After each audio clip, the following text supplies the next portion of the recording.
Hello दोस्तों, स्वागत है आप सभी का आपके अपने चैनल परीक्षा ई क्लासेस पर। दोस्तों, आज की इस वीडियो में हम डिस्कस करेंगे सामान्य ज्ञान जीके से जुड़े टॉप 30 इंपॉर्टेंट क्वेश्चंस के बारे में। ये सभी क्वेश्चंस आपके आगे आने वाले एग्जाम्स जैसे SSC, CGL, CHSL, MTS, railway, ALP and technician, UP police, MP police, Delhi police एवं सभी अदर स्टेट के एग्जाम्स के लिए काफ़ी ज़्यादा महत्वपूर्ण है। इसीलिए इस वीडियो को आप सभी को ध्यान से देखना है। अगर आप क्वेश्चंस के आंसर्स पहले से जानते हैं तो उन्हें आप कमेंट बॉक्स में बता सकते हैं। वीडियो अगर एक बार में समझ नहीं आता है तो उसे आप दोबारा से देख सकते हैं। इसके अलावा आप हमारे चैनल पर नए हैं तो प्लीज़ चैनल को सब्सक्राइब कर लीजिए, साथ ही साथ वीडियो को लाइक एंड शेयर कर दीजिए अपने सभी फ्रेंड्स एंड फैमिली के व्हाट्सएप ग्रुप्स में।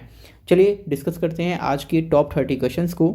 पहला क्वेश्चन है, विश्व की सबसे छोटी नदी कौन सी है? गंगा नदी, नील नदी, रो नदी या फिर गंडक नदी? तो देखिए, विश्व की सबसे छोटी नदी है रो नदी। क्वेश्चन नंबर 1 का सी ऑप्शन यहाँ पर बिल्कुल सही होगा।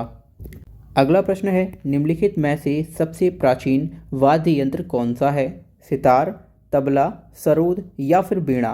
तो देखिए, सबसे प्राचीन वाद्य यंत्र है बीणा। क्वेश्चन नंबर 2 का डी ऑप्शन बिल्कुल सही है। अगला प्रश्न है, पुराना संसद भवन कब बनकर तैयार हुआ था? 1923 में, 1925 में, 1927 में या फिर 1930 में? तो देखिए, हमारे देश का पुराना संसद भवन वर्ष 1927 में बनकर तैयार हुआ था। क्वेश्चन नंबर 3 का सी ऑप्शन बिल्कुल सही होगा। अगला प्रश्न है, वृद्धावस्था में मनुष्य की हड्डियां कमज़ोर क्यों हो जाती हैं? लोहे की कमी से, कैल्शियम की कमी से, कोबाल्ट की कमी से या फिर आयोडीन की कमी से? तो देखिए, वृद्धावस्था में कैल्शियम की कमी से मनुष्य की हड्डियां कमज़ोर होने लगती हैं, इसीलिए क्वेश्चन नंबर 4 का बी ऑप्शन सही हो जाएगा। अगला प्रश्न है, मनुष्य पहली बार चंद्रमा पर कब उतरा था? 1960 में, 1965 में, 1970 में या फिर 1969 में? तो देखिए, मनुष्य पहली बार चंद्रमा पर वर्ष 1969 में उतरा था। क्वेश्चन नंबर 5 का डी ऑप्शन सही हो जाएगा। अगला क्वेश्चन है, भारत की लवण नदी के नाम से किसे जाना जाता है? माही नदी को, लूनी नदी, बनास नदी या फिर साबरमती नदी? तो देखिए, भारत की लवण नदी के नाम से लूनी नदी विख्यात है। क्वेश्चन नंबर 6 का बी ऑप्शन यहाँ पर बिल्कुल सही होगा। दोस्तों, अगले क्वेश्चन की बात करते हैं। भारत में कमल मंदिर यानी लोटस टेम्पल कहाँ स्थित है? बिहार, दिल्ली, गुजरात या फिर केरला? तो देखिए, भारत में लोटस टेम्पल भारत की कैपिटल और स्टेट नई दिल्ली में स्थित है। क्वेश्चन नंबर 7 का बी ऑप्शन यहाँ पर बिल्कुल सही होगा। अगला प्रश्न है, नया संसद भवन कितने मंजिला इमारत का है? 2 मंजिला, 3 मंजिला, 4 मंजिला या फिर 5 मंजिला? तो देखिए, हमारे देश का जो नया संसद भवन बना है वो 4 मंजिला इमारत है। क्वेश्चन नंबर 8 का सी ऑप्शन बिल्कुल सही होगा। अगला प्रश्न है, भारतीय संविधान के कौन से अनुच्छेद नागरिकता से संबंधित हैं? अनुच्छेद 3 से 10 तक, अनुच्छेद 4 से 11, अनुच्छेद 5 से 11 या फिर अनुच्छेद 611? तो देखिए, भारतीय संविधान के अनुच्छेद 5 से लेकर 11 में भारतीय नागरिकों के लिए नागरिकता से संबंधित अनुच्छेद यहाँ पर रखे गए हैं। क्वेश्चन नंबर 9 का सी ऑप्शन यहाँ पर बिल्कुल सही होगा। इसके बाद अगला क्वेश्चन है, गांधी जी दक्षिण अफ्रीका में कितने वर्ष रहे थे? 26 वर्ष, 21 वर्ष, 16 वर्ष या फिर 15 वर्ष? तो देखिए, गांधी जी ने दक्षिण अफ्रीका में अपने जीवन के 21 वर्ष बिताए थे। क्वेश्चन नंबर 10 का बी ऑप्शन बिल्कुल सही होगा। गांधी जी दक्षिण अफ्रीका में 21 वर्ष तक रहे थे। अगला प्रश्न है, नई संसद भवन के निर्माण में कुल कितना खर्च आया है? 700 करोड़ रुपए, 800 करोड़ रुपए, 1000 करोड़ रुपए या फिर 1200 करोड़ रुपए? तो देखिए, हमारे देश की जो नई संसद बनी है उसमें टोटल 1200 करोड़ रुपए का खर्च आया है। क्वेश्चन नंबर 11 का डी ऑप्शन यहाँ पर बिल्कुल सही है। अगला प्रश्न है, दक्षिण अफ्रीका के किस रेलवे स्टेशन पर महात्मा गांधी जी को ट्रेन से उतार दिया गया था? देखिए, जोहानिसबर्ग, पीटर मारिट्सबर्ग, डरबन या फिर प्रिटोरिया? तो देखिए, दक्षिण अफ्रीका के पीटर मारिट्सबर्ग नामक रेलवे स्टेशन पर महात्मा गांधी जी को ट्रेन से धक्के मारकर उतार दिया गया था। क्वेश्चन नंबर 12 का बी ऑप्शन बिल्कुल सही है। अगला प्रश्न है, विश्व में सबसे ऊंचा ज्वार कहाँ आता है? कच्छ की खाड़ी में, खंबात की खाड़ी में, फंडी की खाड़ी में या फिर उत्तरी सागर में? तो देखिए, विश्व में सबसे ऊंचा ज्वार फंडी की खाड़ी में आता है। क्वेश्चन नंबर 13 का सी ऑप्शन आपको याद रखना है, काफ़ी इंपॉर्टेंट क्वेश्चन है ये। अगला प्रश्न है, डोगरी भाषा किस राज्य या केंद्र शासित प्रदेश में बोली जाती है? जम्मू कश्मीर, असम, बिहार या फिर उड़ीसा? तो देखिए, वर्तमान में डोगरी भाषा हमारे देश के जम्मू कश्मीर केंद्र शासित प्रदेश में बोली जाती है। क्वेश्चन नंबर 14 का ए ऑप्शन यहाँ पर बिल्कुल सही है। अगला प्रश्न है, तड़ित चालक का आविष्कार किसने किया था? Graham Bell, Lord Lister, Benjamin Franklin या फिर आइंस्टाइन ने? तो देखिए, तड़ित चालक का आविष्कार बेंजामिन फ्रैंकलिन के द्वारा किया गया था। क्वेश्चन नंबर 15 का सी ऑप्शन सही हो जाएगा। अगला प्रश्न है, मार्ले मिंटो सुधार बिल किस वर्ष में पारित किया गया था? 1905 में, 1909 में, 1911 में या फिर 1920 में? तो देखिए, मार्ले मिंटो रिफॉर्म ये प्रस्तुत किया गया था वर्ष 1909 में। क्वेश्चन नंबर 16 का बी ऑप्शन यहाँ पर बिल्कुल सही है। अगला प्रश्न है, किसके गुरुत्वाकर्षण के कारण ज्वार भाटा आते हैं? पृथ्वी का चंद्रमा पर गुरुत्वाकर्षण, पृथ्वी का सूर्य पर गुरुत्वाकर्षण या फिर पृथ्वी पर सूर्य और चंद्रमा के गुरुत्वाकर्षण या फिर चंद्रमा का पृथ्वी पर गुरुत्वाकर्षण? तो देखिए, पृथ्वी पर जो भी समुद्र में ज्वार भाटा आते हैं वो पृथ्वी पर सूर्य और चंद्रमा इन दोनों के गुरुत्वाकर्षण बल जो प्रभाव करता है उससे ही पृथ्वी पर ज्वार भाटा आते हैं। क्वेश्चन नंबर 17 का सी ऑप्शन बिल्कुल सही है। दोस्तों, अगला क्वेश्चन काफ़ी ज़्यादा महत्वपूर्ण है। वर्ष 1955 में गठित राजभाषा आयोग के प्रथम अध्यक्ष कौन थे?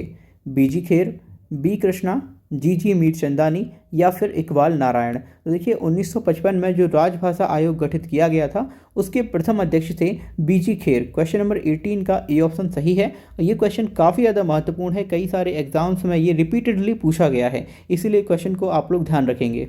अगला प्रश्न है, महात्मा गांधी ने भारत में अपना पहला जनभाषण कहाँ दिया था? मुंबई में, लखनऊ में, चंपारण में या फिर वाराणसी में? तो देखिए, महात्मा गांधी जी के द्वारा भारत में अपना पहला जनभाषण वाराणसी में दिया गया था। क्वेश्चन नंबर 19 का डी ऑप्शन बिल्कुल सही है, वाराणसी। अगला प्रश्न है, विश्व इतिहास की झलक यानी ग्लिम्पसेस ऑफ वर्ल्ड हिस्ट्री नामक पुस्तक के रचयिता कौन हैं?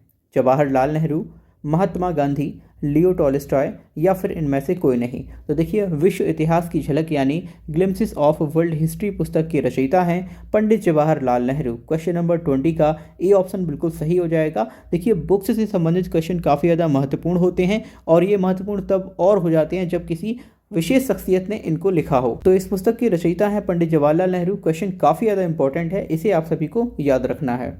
अगला प्रश्न है, भारत में पहला समाचार पत्र किसने शुरू किया था? दादा भाई नौरोजी, सैयद अहमद खान, रविंद्रनाथ टैगोर या फिर जेम्स हिक्की? तो देखिए, भारत में पहला समाचार पत्र शुरू करने वाले व्यक्ति थे James August Hickey. Question number 21 का डी ऑप्शन यहाँ पर बिल्कुल सही होगा। काफ़ी इंपॉर्टेंट क्वेश्चन ये भी है क्योंकि इसमें पहले समाचार पत्र की बात की गई है जो कि जेम्स हिक्की के द्वारा शुरू किया गया था।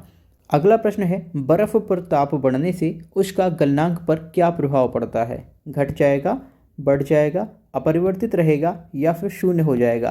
तो देखिए, जब भी बर्फ पर ताप बढ़ाया जाता है तो उसका गलनांक हमेशा घट जाता है। क्वेश्चन नंबर 22 का ए ऑप्शन यहाँ पर बिल्कुल सही होगा। अगला क्वेश्चन है, पोस्ट ऑफिस पुस्तक के लेखक कौन हैं? रविंद्रनाथ टैगोर, मुल्कराज आनंद, शरद चंद्र चटर्जी या फिर विष्णु शर्मा?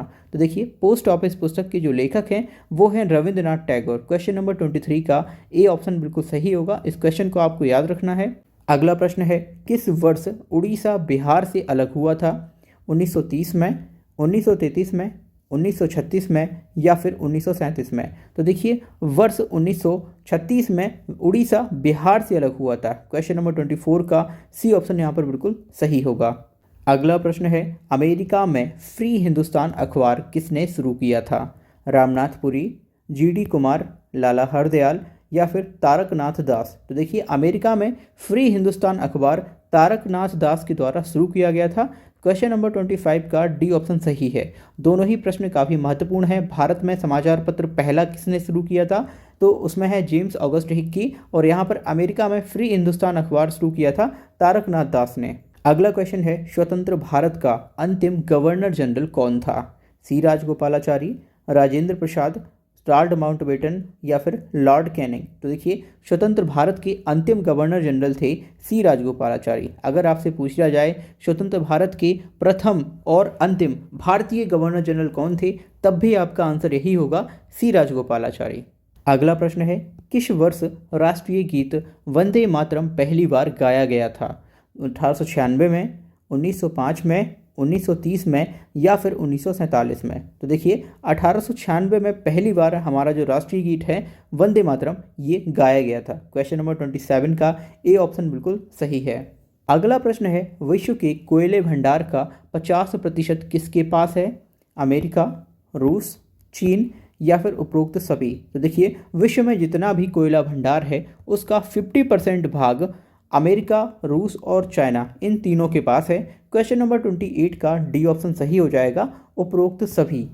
अगला प्रश्न है, भारत के किस राज्य में सबसे अधिक शाकाहारी लोग रहते हैं? महाराष्ट्र, केरल, उत्तराखंड या फिर राजस्थान? तो यहाँ पर इस क्वेश्चन का आंसर सही है, राजस्थान। राजस्थान राज्य में भारत के सर्वाधिक शाकाहारी लोग रहते हैं।